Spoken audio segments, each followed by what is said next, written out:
백성에게 부어 주리라. 자녀들은 예언할 것이요 청년들은 환상을 보고 아비들은 꿈을 꾸리라.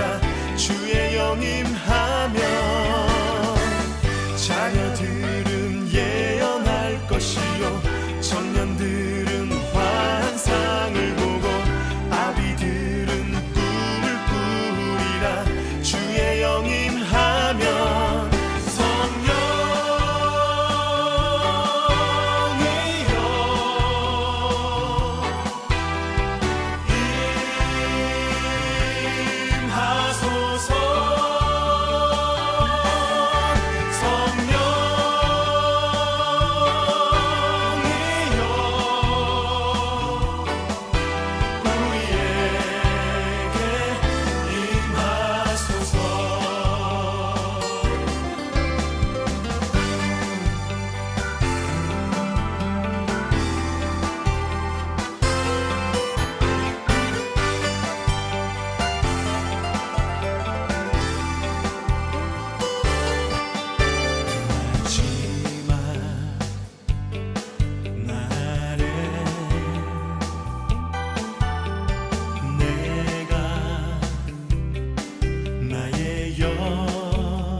백성에게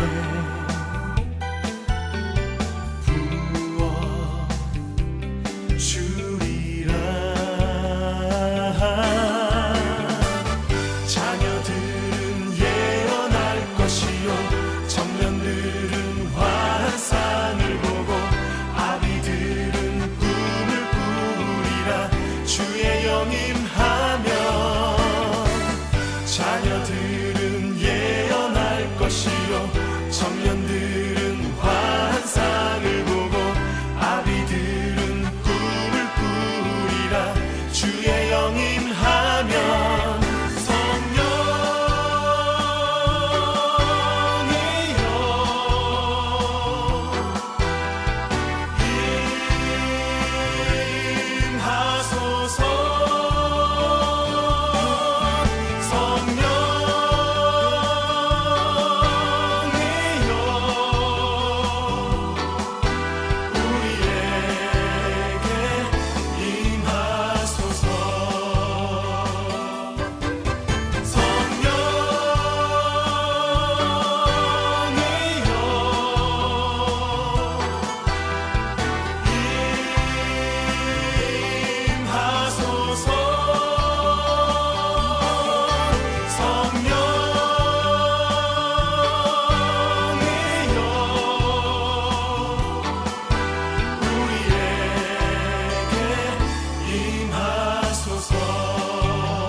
네, 할렐루야, 반갑습니다.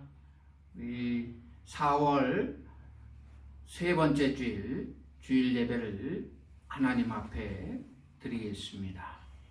우리 다 같이 일어서서 우리의 신앙을 하나님께 고백드리겠습니다. 전능하사 천지를 만드신 하나님 아버지를 내가 믿사오며 그의 아들 우리 주 예수 그리스도를 믿사오니 이는 성령으로 잉태하사 동정녀 만에게 나시고 본디오 빌라도에게 고난을 받으사 십자가에 못 박혀 죽으시고 장사한 지 사흘 만에 죽은 자 가운데서 다시 살아나시며 하늘에 오르사 전능하신 하나님 편에 앉아 계시다가 죄로서 산 자와 죽은 자를 심판하러 오시리라. 성령을 믿사오며 거룩한 공예와 성도가 서로 교통하는 것과 죄를 사해 주시는 것과 몸이 다시 사는 것과 영원히 사는 것을 믿사옵나이다.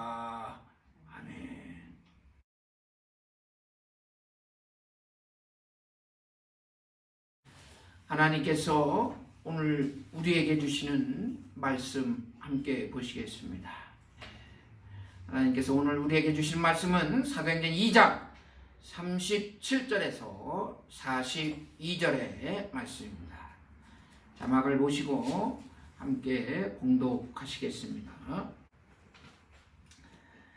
그들이 이 말을 듣고 마음에 찔려 베드로와 다른 사도들에게 물어 이르되 형제들아 우리가 어찌할꼬 하거늘 베드로가 이르되 너희가 회개하여 각각 예수 그리스도 이름으로 세례를 받고 죄사함을 받으라. 그리하면 성령의 선물을 받으리니 이 약속은 너희와 너희 자녀와 모든 먼데 사람 곧 주 우리 하나님이 얼마든지 부르시는 자들에게 하신 것이라 하고 또 여러 말로 확증하며 권하여 이르되 너희가 이 패역한 세대에서 구원을 받으라 하니 그 말을 받은 사람들은 세례를 받음에 이날에 신도의 수가 3,000이나 더하더라. 그들이 사도의 가르침을 받아 서로 교제하고 떡을 떼며 오로지 기도하기를 힘쓰니라. 아멘. 우리 다 같이 주님의 이름으로 인사드리겠습니다. 성령님이 함께 하십니다. 예. 우리 이 신앙 고백하면서도 성령님 하니까 벌써 힘도 나고 기쁘고 즐겁고 행복합니다. 나에게 성령님이 함께 하신다는 거 여러분 항상 기억하시고 생활하시면 신앙생활이 더욱더 좀 기쁘게 이루어질 것 같습니다. 지난주 우리는 사도행전 1장의 말씀을 통해서 은혜를 받았습니다. 이제 예수님께서 공생의 사역을 이 땅에서 하시고 십자가에서 죽으시고 부활하심으로 이제 주님의 사역이 마무리된 것을 확인하였습니다. 드디어 이제 제자들이 이 주님을 이어서 이제 하나님 나라의 사역을 시작하려고 합니다.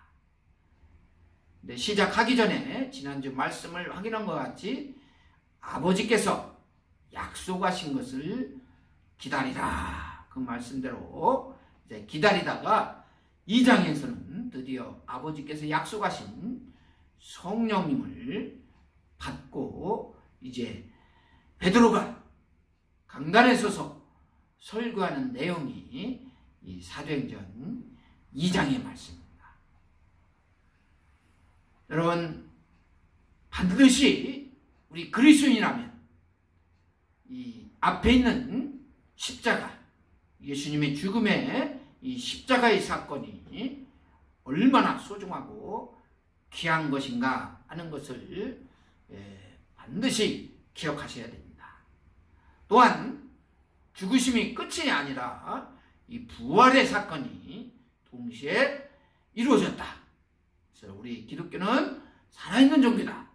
이 신앙 고백이 매우 중요합니다. 그런데 여기서 끝나는 것이 아니라 이것을 넘어서 이제 이 땅에 제자들이 이루어가야 될 새로운 사역이 있다는 사실입니다. 그것이 바로 이 땅에 하나님 나라를 이루어가면서 동시에 하나님 나라를 선포하고 가르치는 겁니다. 제자들이 이제 이 사역을 시작하게 되지는데요. 우리 성경 말씀 같이 한번 읽겠습니다. 사도행전 2장 4절의 말씀입니다. 그들이 다 성령의 충만함을 받고 성령이 말하게 하심을 따라 다른 언어들로 말하기를 시작하니라. 120명의 제자들이 마가의 다락방이라는 곳에 모였는데 그곳에 기도하는 가운데 성령님이 임하신 그런 내용으로부터 사도행전 2장이 시작이 되어집니다. 그 성령님이 임하시게 되어지니까 가장 먼저 나타난 현상이 각기 다른 나라 말로 이 사람들이 방언을 하였다. 옛날에는 그 개역 한글 성경에는 방언으로 번역하고 요즘 성경에는 각기 나라의 말로 이야기를 한다. 이렇게 번역을 했습니다. 어찌됐든 각기 다른 곳에서 찾아온 6월절을 지키기 위해 찾아온 사람들이 모였던 곳에 함께한 사람들이 그 나라 말로 또 말을 하기 시작했다는 사실입니다. 여기서 방언이라고도 번역을 해놨는데 이 방언은 우리 고린도전서에 나오는 고린도전서 13장이죠. 그 바울이 이야기하는 은사, 그 하나님께서 새롭게 주시는 그런 선물, 그 은사와는 그런 차이가 있습니다. 이 말로 하는데 중요한 것은 세상 사람들은 저 사람들이 다 술에 취했다 이렇게 이야기를 하는데 베드로는 오히려 이 사람들이 술에 취한 것이 아니라 하나님이 새로운 그런 은혜를 주신 모습이 이렇게 나타나고 있다 이렇게 말씀합니다. 희한하게도 각 나라 말로 이 사람들이 이야기를 하는데 제자들은 그 나라의 각기 다른 나라 말로 하는데도 알아들었다고 성경에 말씀합니다. 뭔가 모두가 다 연합되어지고 하나가 되어지고 소통이 되어지고 있다는 것을 우리가 짐작할 수가 있습니다. 성령님이 임하시니까 사람도 다르고 그 고향도 다르고 언어도 다르지만 이 모든 것이 다 하나로 뭉쳐지고 있고 소통이 되고 있다는 것을 우리가 이 말씀을 통해서 짐작할 수가 있습니다. 이 말씀에 해석을 하는데 베드로가 그 요엘 선자의 말을 인용해서 해석을 합니다. 이제 이러한 모습뿐만 아니라 성령이 임하시니까 자녀들은 예언을 하고 젊은이들은 환상을 보게 되어지고 나이 드신 분, 늙은 분들은 꿈을 꾸게 된다. 각기 다른 세대이지만 성령에 의해서 이것도 하나가 되어지고 있다는 것을 가르치고 있습니다. 이러한 모습들은 이 성령님이 임하심으로써 나타나는 그런 현상입니다. 그래서 베드로는 이것을 하나로 묶어내고 있는 것을 볼 수가 있습니다. 그리고 더 나아가서 이 베드로는 시편 16편의 말씀을 통해서 이제 결론을 내리는 거예요. 그 시편 16편 11절의 말씀에 보면 주께서 생명의 길을 보이신다. 그래서 주님 앞에는 충만한 기쁨이 있고 주님 오른쪽에는 영원한 즐거움이 있다. 이런 말씀으로 결론을 내립니다. 이 말씀을 들으신 여러분들이 예수 그리스도를 구주로 영접한 그리스도인이라면 이 신앙 고백이 자신의 신앙으로 또한 고백으로 나타나게 되질 줄 믿습니다. 같이 영상이지만 같이 신앙 고백 다시 한번 하겠습니다. 주님께서 내게 생명의 길을 보이셨습니다. 주님 앞에는 충만한 기쁨이 있습니다. 주님 오른쪽에는 영원한 즐거움이 있습니다. 오른쪽에는 영원한 즐거움이 있습니다. 이야, 얼마나 감사한 신앙 고백입니까? 성령님이 임하심으로 이 신앙 고백이 더 확실해지는 거예요.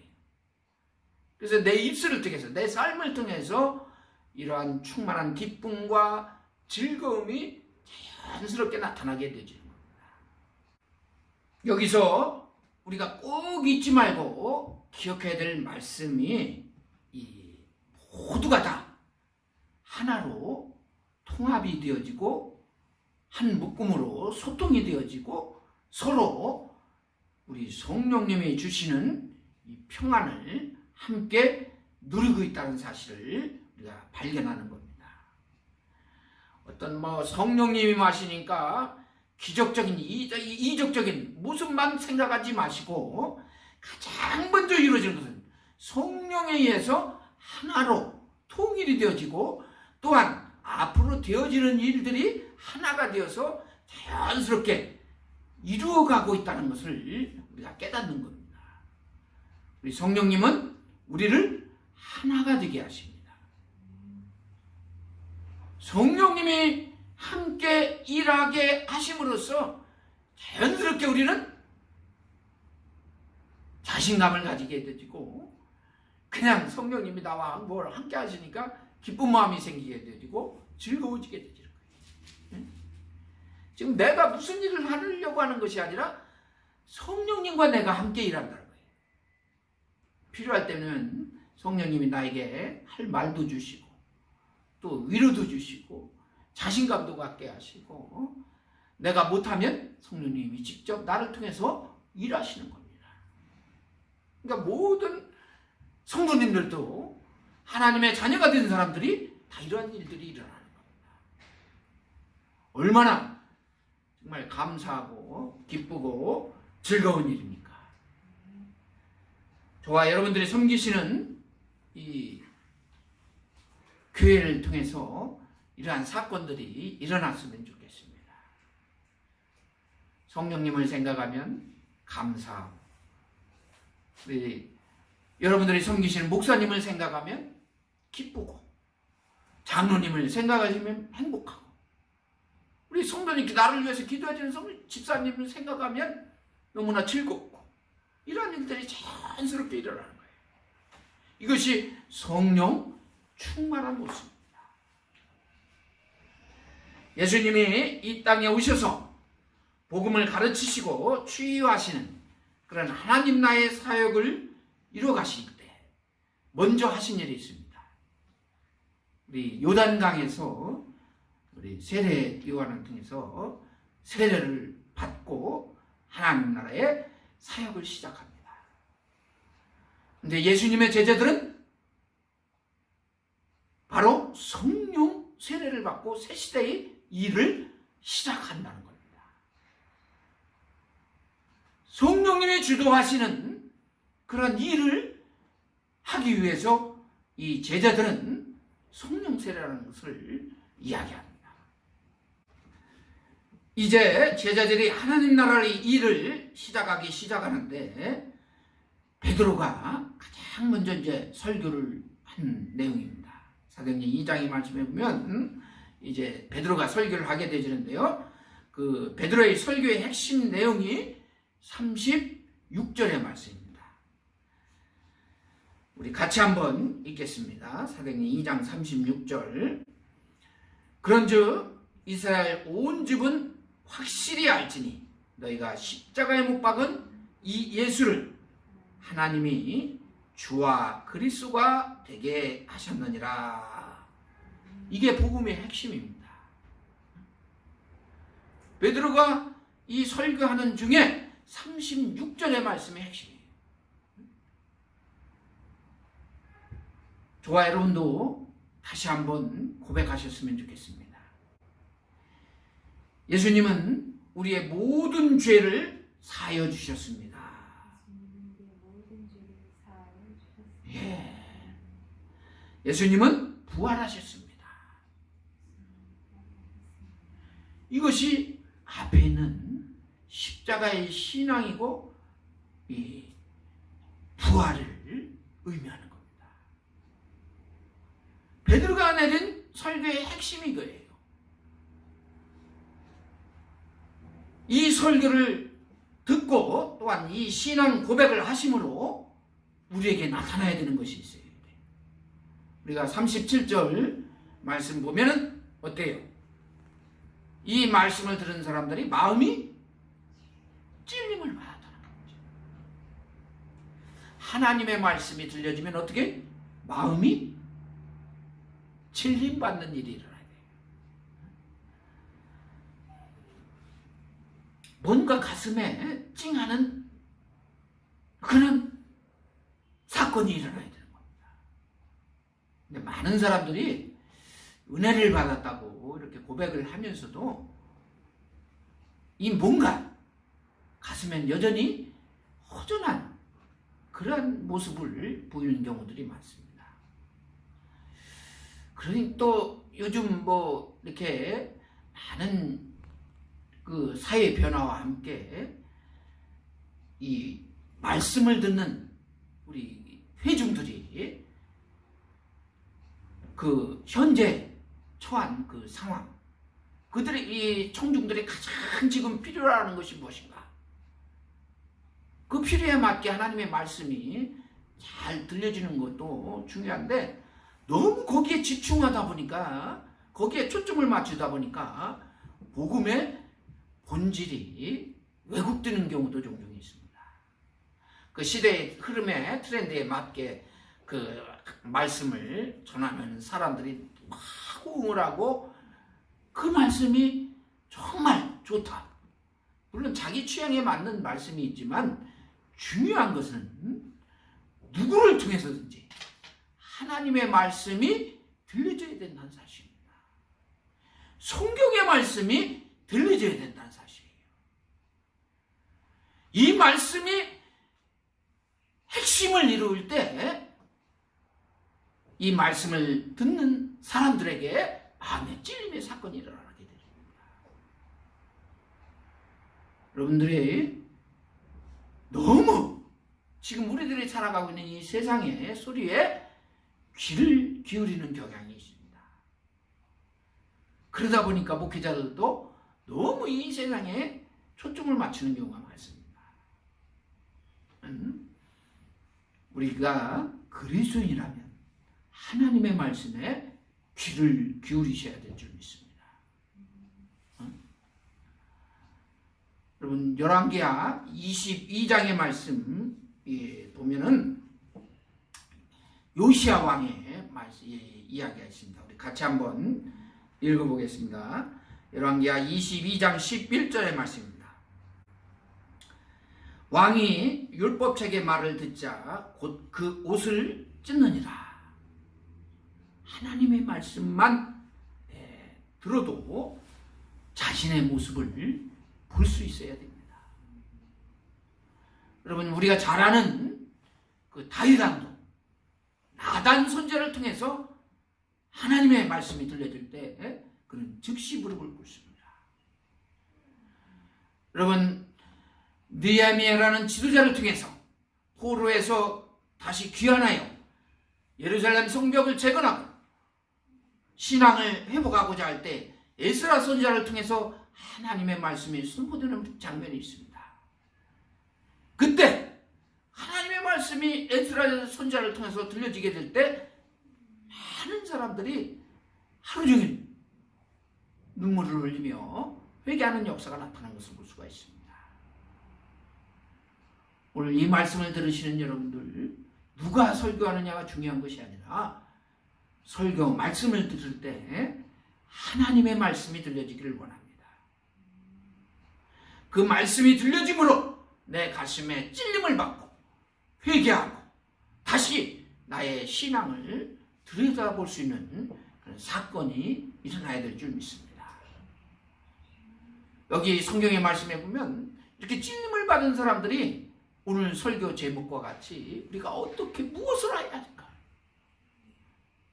베드로에게 묻습니다. 우리가 무엇을 해야 됩니까?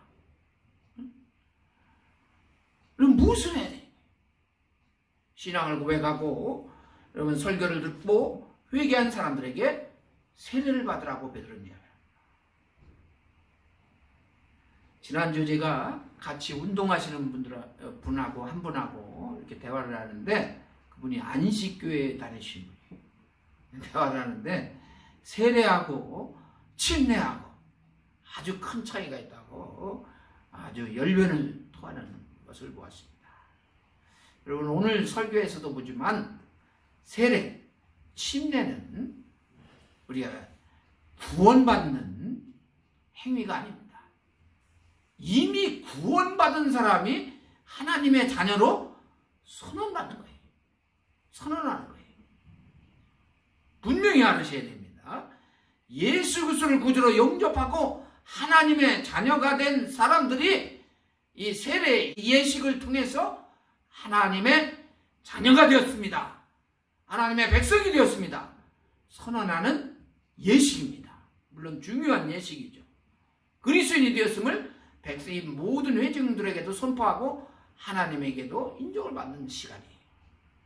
중요한 예식이지만 그 예식이 구원하는 건 아닙니다. 그래서 침례, 완전히 물속에 들어가서 나다 하는 것이 중요하다. 또 그냥 물 이렇게 묻혀서 머리에 안수받는 것이 중요하다. 그것이 문제가 아닙니다. 우리 예수님께서도 세례 요한을 통해서 세례를 받는데, 그 성경의 말씀에 보면 하늘에서 이는 내 사랑하는 아들이요 내가 기뻐하는 자다. 하나님 아버지가 선언해 주십니다. 이 말씀을 들으신 여러분들도 저도 세례를 받을 때 우리 하나님께서 인정하신 줄 믿습니다. 이는 내 사랑하는 아들이요 이는 내 사랑하는 딸이다. 이렇게 선언하신 줄 믿습니다. 이 세례를 받은 사람들에게 오늘 성경의 말씀에 보면 성령이 임한다. 베드로가 말합니다. 이 성령을 받은 사람들에게는 하나님이 부르신 사람들에게 새로운 사역을 이뤄가는데 성령님이 임하셔서 그 사역을 성령님과 함께 할 수 있도록 이끌어 가신다는 겁니다. 예수님을 구주로 영접하고 세례를 받은 모든 사람들에게 임하는 것이 이 성령님입니다. 성령님의 은혜예요. 특별한 사람들에게만 성령님의 은혜가 임하는 것이 아니라 예수 그리스도를 구주로 영접하고 세례를 받은 사람들에게 주어지는 선물입니다. 오늘 이 말씀을 들으신 여러분들도 이미 성령님의 은혜를 받으신 분이 계신 줄 믿습니다. 아직 안 받으신 분들도 예수 그리스도를 구주로 영접하고 세례를 받으시면 성령님의 은혜를 받을 수가 있습니다. 이 성령님이 임하시니까 새롭게 변화된 이 삶의 모습이 가장 잘 나타나는 것이 43절에서 47절의 말씀입니다. 정말 아름다운 모습이에요. 그 내용을 보시면 누구나 다 인지할 수 있는 것이 뭐예요? 각기 자신이 가지고 있는 욕심이 어떻게 사라졌다는 것을 볼 수가 있습니다. 성령 충만함을 받기 전에는 자기 자신이 삶의 주인으로 자기 자신을 가장 먼저 생각하는 사람으로 행동하고 움직이게 되지는데 성령님 받게 되니까 어떻게 욕심을 내려놓게 되지. 모든 것을 내려놓게 됩니다. 가장 먼저 나의 것을 다른 사람들을 위해서 주님을 위해서 내어놓게 되지는 겁니다. 여러분들 혹시 헌금을 드리시면서 그러한 경험을 하셨는지 모르겠어요. 내가 이 땅에 살면서 가장 소중한 것 중에 하나가 또 이 물질 아니겠습니까? 근데 이 물질을 하나님께 드리면서 내 마음이 주체할 수 없이 기쁘다는 사실입니다. 이것을 경험하셔야 됩니다. 이 모든 것이 내 것이 아니라 주님의 것이니까 내 어느 모에서도 기쁘고 즐거운 거예요. 이 사도 바울도 그래서 헌금에 대해서 말씀할 때 이 고린도전서의 말씀해 보면, 9장의 말씀해 보면 억지로 하지 말고 인색함으로 하지 말라는 말이십니다. 자연스럽게 이루어져야 된다. 최초에 하나님의 성막을 지을 때도 모세를 통해서 이 백성들이 예물을 가져오는데 어떤 예물이었냐면 자원하는 예물이었어요. 그 예물이 되니까 성막을 짓는데 쓰고도 남았더라. 성경은 말씀합니다. 성령님이 임하시니까 자기의 가장 소중한 것을 내놓으면서도 즐거운 거예요. 기쁘고 행복한 겁니다. 이러한 모습을 보면 앞에서 제가 시작하면서 말씀을 드린 것 같이 모든 사람들이 성령 안에서 하나가 되어지고 있다는 겁니다. 성경 말씀 하나 같이 한번 읽겠습니다. 에베소서 말씀입니다. 에베소 4장 3절에서 4절 말씀 같이 읽겠습니다. 평안에 매는 줄로 성령이 하나가 되게 하신 것을 힘써 지키라. 몸이 하나요 성령도 한 분이시니 이와 같이 너희가 부르심의 한 소망 안에서 부르심을 받았느니라. 하나가 되었다는 사실입니다. 여러분, 이 말씀을 들으시는 글로벌 교회 성도님들 주 안에서 하나가 되신 줄 믿습니다. 다른 교회를 섬기고 계신 분들도 이미 주 안에서 하나가 되어진 거예요. 내 안에 계신 우리 성령님은, 나에게 임하신 성령님은 주님과 하나가 되게 만드십니다. 요한복음 14장 20절의 말씀에 보면 내가 아버지 안에 내가 너희 안에 있는 것을 너희가 알리라. 우리들이 주님 안에 있고 또 주님이 내 안에 있다는 것을 우리가 알게 되지는 거예요. 누가? 성령님이 임하십니다. 이 말씀을 들으시는 여러분들 가운데 성령님이 임하신 것을 받아들이시기 바랍니다. 그래서 성령님이 나와 함께 하나님 나라의 일을 시작하길 원하신다는 것을 기억하시기 바랍니다. 이제 앞으로 새로운 시대를 열어가는데 여러분들이 함께 하시는 성령님과 이뤄가시는 겁니다. 이 사역을 이뤄가시는 일에 기꺼이 동참하시는 그리스도인이 되시길 주의 이름으로 축원합니다. 기도드리겠습니다. 하나님 아버지 감사합니다. 오늘 저희들에게 생명의 말씀을 허락하여 주셔서 감사를 드립니다. 이제 저희들에게도 성령님이 함께 하신 줄 믿습니다. 이제 성령님이 나의 삶에 들어오신 줄 믿습니다. 성령님이 모든 그리스도인들과 하나가 되게 하신 줄 믿습니다. 이제 성령님과 함께 하나님 나라의 사역을 이뤄갈 수 있게 하여 주시옵소서. 십자가와 부활로 끝나는 것이 아니라 이 세상에 나가 하나님 나라를 이루어갈 수 있게 하여 주시옵소서. 감사하며 우리 주 예수 그리스도 이름으로 기도드리옵나이다. 아멘.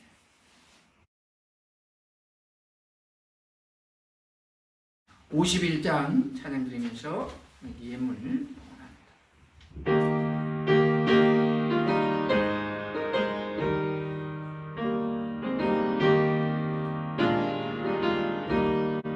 주님 주신 거룩한 날 기쁨으로 주 앞에 와 기도하고 찬양하며 주께 경배 드립니다.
하나님 아버지 감사합니다.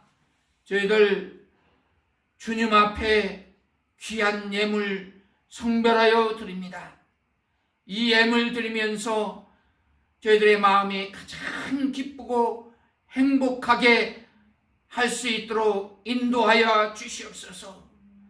내 안에 성령님이 계셔서 나의 모든 삶을 다스리심으로 항상 기쁨이 넘치게 하여 주시옵소서.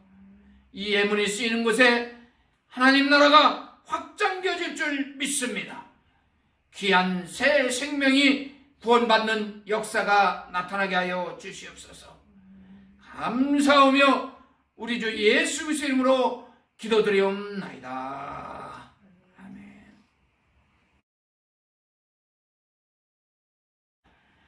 네, 교회 소식 시간입니다. 이제 정말 2021년도 봄이 온 것 같습니다. 많이 주변에 보면 꽃도 피고 화사하게 되는데 여러분들도 이제 크게 기지개 펴시고 이제 코로나 물리치시고 승리하시기 바랍니다. 그리고 이제 삶의 영역에서부터 시작해서 여러분들 가장 가까운 곳에서부터 하나님 나라가 확장되어졌으면 좋겠습니다.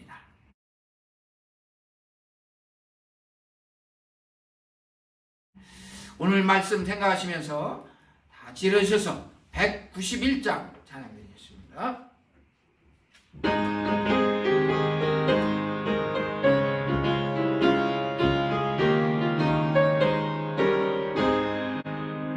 내가 매일 기쁘게 술래길 행하면 주의 팔이 나를 안보하니요. 내가 주의 큰 복을 받는 참된 비결은 주의 영이 함께함이라. 성령이 계시네. 할렐루야 함께하시네. 좁은 길을 걸으며 만나 기뻐하는 것 주의 영이 함께함이라. 전에 죄에 빠져서 평안함이 없을 때 예수 십자가의 공로심이고 그 발 아래 엎드려 참된 평화 얻은 주의 영이 함께함이라. 성령이 계시네. 할렐루야 함께하시네. 좁은 길을 걸으며 만나 기뻐하는 것 주의 영이 함께함이라. 나와 동행하시고 모든 염려하시니 나는 숲의 새와 같이 기쁘다. 내가 기쁜 마음으로 주의 뜻을 행하면 주의 영이 함께함이라. 성령이 계시네. 할렐루야 함께하시네. 좁은 길을 걸으며 만나 기뻐하는 것 주의 영이 함께함이라. 세상 모든 욕망과 나의 모든 정욕은 십자가의 힘이 못을 막았네.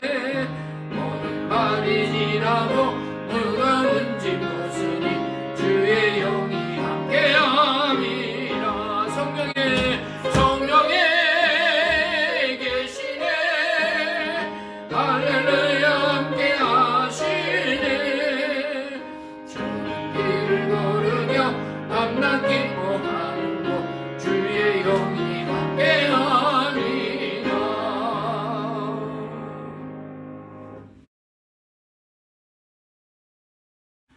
이제는 우리를 위하여 십자가에서 보혈의 피를 흘려주신 우리 주 예수 그리스도의 은혜와 우리 하나님 아버지의 영원 불변하시는 사랑하심과 성령님의 감화 감동 교통 교제 역사하심이 영상으로 하나님께 예배를 드리고 성령님과 함께 하나님 나라의 일을 시작하기로 결단하시는 사랑하는 모든 성들 머리 위에 그들의 가정 위에 지금부터 영원히 함께하여 주시옵기만을 간절히 축원하옵나이다.